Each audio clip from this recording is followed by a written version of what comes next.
So it looks like my Skate 3 in the title video theory is doing exactly what I thought it would be doing. Currently sitting 1 out of 10, and the first video to ever peak over 10K since over a year ago. I'm pretty confident in saying that YouTube believes I don't ever upload a video unless there's Skate 3 in the title.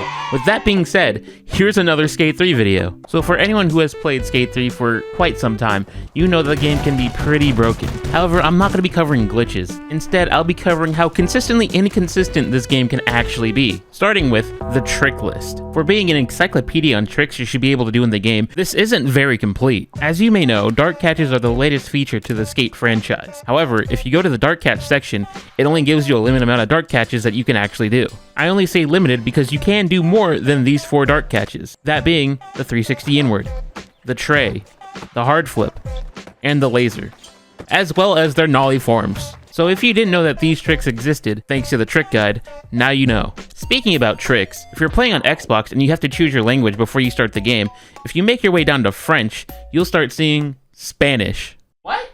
I'm kidding, it's French. While everything is in French like it should be, if you were to do a revert, the text may look a little different. Looking at the name, it does say revert, but it's in all caps. No other language does this besides French. Also, the decimal is missing when it's counting points. But if this happens in French, then there may be other differences between the languages that I just don't know about. If so, please tell me. On the topic of differences, let's look at the moon. You're mocking me, aren't you? What 5-year-old drew this? You call that a moon? Anyways, look at this cloud. Yeah, anyone with OCD is really freaking out right now. For the only map that's at night that has clouds, because every other map is fucking blue, they really can't do textures right with clouds. But that was just a nitpick. Another nitpick would be compasses. Not that compass. So you know how compasses go crazy once you reach the North or South Pole? Well, Mega Park can be a pole. If you are on your board idle, standing on this line, the game will slowly start shifting you and rotating you, but this is over the course of many minutes, so unless you want to see an instant magic trick, it's not gonna happen. But to see some real magic, all you have to do is switch your stance to regular. Has this ever happened to you? You're running with your board in your hand, you let go of your board, you jump in the air to do a cannonball speed glitch to prepare for your trick line clip. Of course that hasn't happened. Who trick lines? What the fuck? Only losers do that. Okay guys, so the joke is... Shut up! When placing your board down on the ground and jumping back on it, Reg has an extreme distance to where he can jump back onto the board compared to Goofy. Like, a lot farther. If I were to stand here and throw my board at this wall, I would jump and not get magnetized to it. But now that I'm in regular... Sticking on the topic of Reg, dart catch late flips. Here is how you do a heel flip on Reg. Here is how you late heel on Reg. Now this is doing a late heel out of a dart catch on Reg. Now wait, that wasn't a heel. Exactly. Doing a motion of a heel flip gives you a kick flip. Doing the motion of a kick flip gives you a heel flip. So if we bring ourselves to the edit skater, and we go from stances to style and switch that... Stop! Okay, so did you also notice when I was doing the trick list, even though I set my character to Reg, it showed the correct way to do Reg tricks, but the character model is still in Goofy?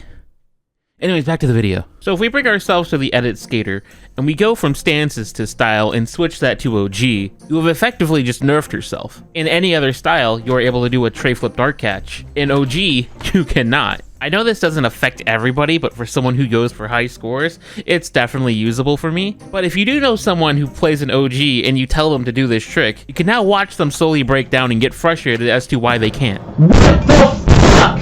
This also happens in loose, by the way. Staying with an edit skater, notice how my character is male. Notice how my style is in standard. Now if I were to switch my genders, my style is now in aggressive. When switching between male and female, your style might change. But you know what won't change? Benny Fairfax lines. His lines will stay garbage. Didn't even feel it. But this Pro 1-Up is different between any other 1-Up that you do in the game. This one starts at 22 seconds. Every other 1-Up starts at 20 seconds, doesn't matter where. But the Benny Fairfax one has 22 seconds. This just may be a dev decision to do at a tutorial level, but this is the only one that has 22 seconds. But did you also know that this 1-Up also has 5 rounds, and Benny doesn't know how to play them?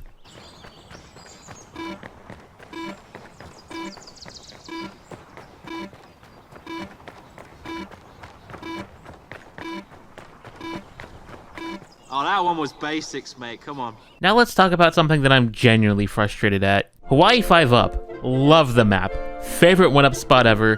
4th round, my baby, right? I've had the record twice now. But if you ever flip through the Party Play DLC, you'll notice if you flip through the 1-up maps, you can play all the online 1-up maps, including the career ones that are pros. But you won't find Hawaii 5-up.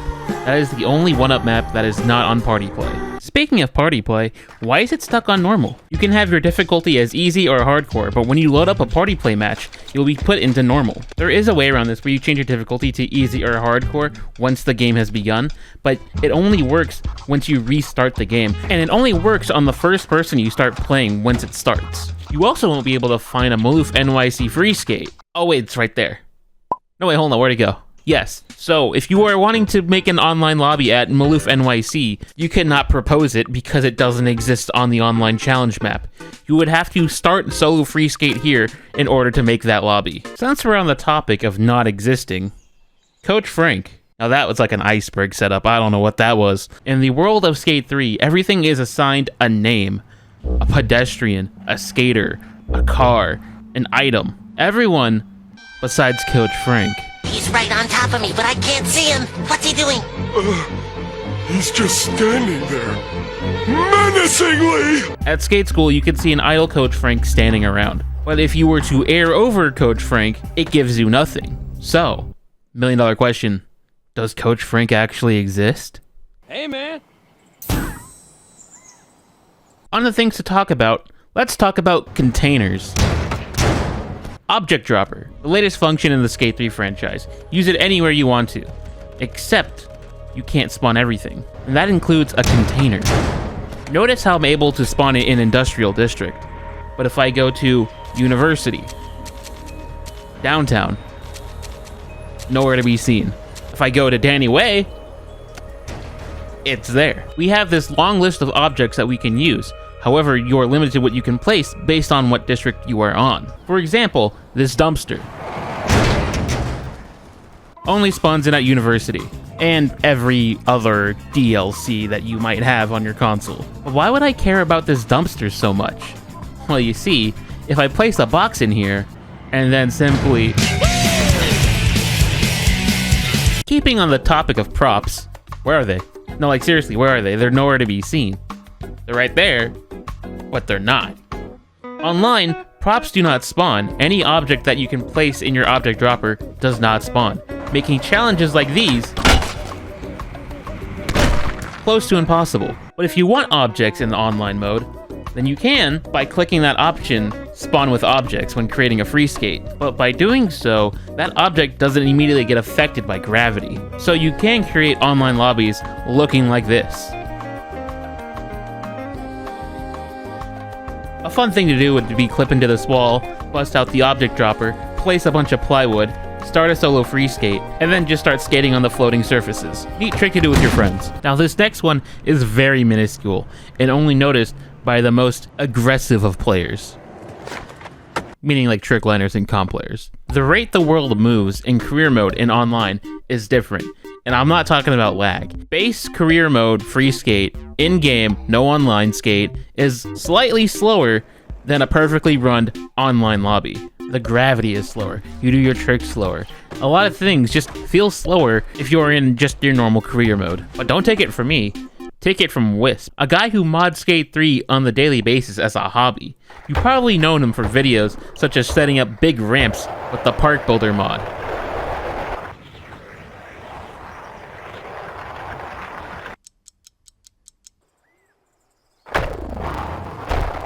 Basically, there's a byte in the game that determines how fast the game runs. And on default, the game runs at 41. To get that online speed, we just simply change that byte to 40. Even though it doesn't look like it, this is online speed in career mode. And to show you that this does determine how fast the game runs, let's just put this to 5.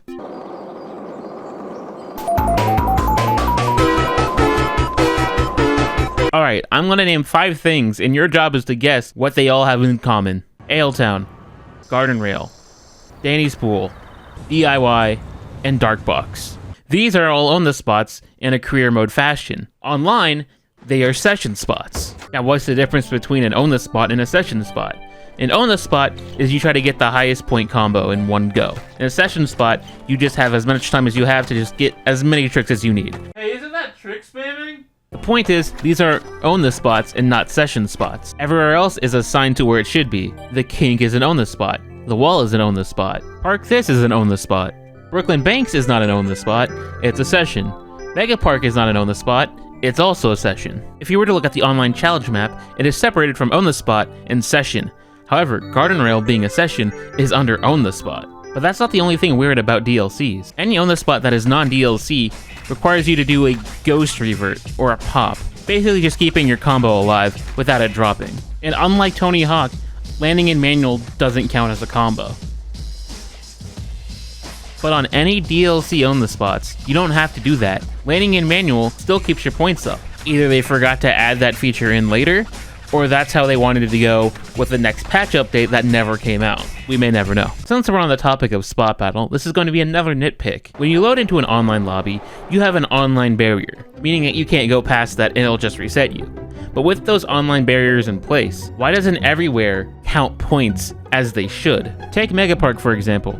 Sure, you can go down the vert way and earn all the points you want, but for those aggressive / trick spammer people, we like to go back, and back we go.